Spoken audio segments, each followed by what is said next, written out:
আমি কালীঘাট হাই স্কুলের ছাত্রী। আমাদের গল্পটির নাম হলো হাত ছেড়ো না বন্ধু। পাশের রাজ্য থেকে সবেমাত্র আসা লাজুর বাবা মা খুবই গরিব। একাধিক ছেলে মেয়ে ও অভাবের জন্য লাজুকে কলকাতায় দিদির সংসারে পাঠিয়ে দেওয়া হলো। সেখানে ছোট ছোট সংসারের কাজ করে ও দিদির 1 বছরের ছেলেকে সামলে দিন কাটে লাজুর।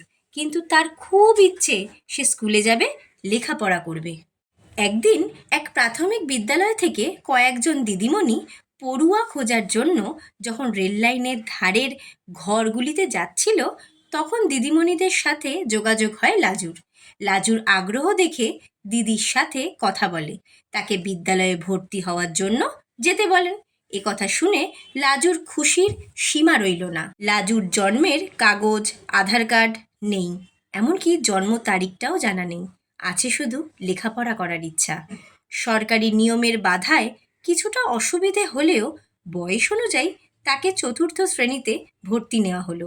শুরু হলো লাজুর নতুনভাবে পথ চলা। বিনা খরচে বই, খাতা, জামা, জুতো ও দুপুরে গরম খাবার পেয়ে লাজুর মুখে হাসি ফুটে উঠল। এখন সে দিদির সংসারের সব কাজ করেই প্রতিদিন স্কুলে আসে। বন্ধুদের সাথে এখন রোজ ছুটির পর খেলে বাড়ি ফেরে লাজু।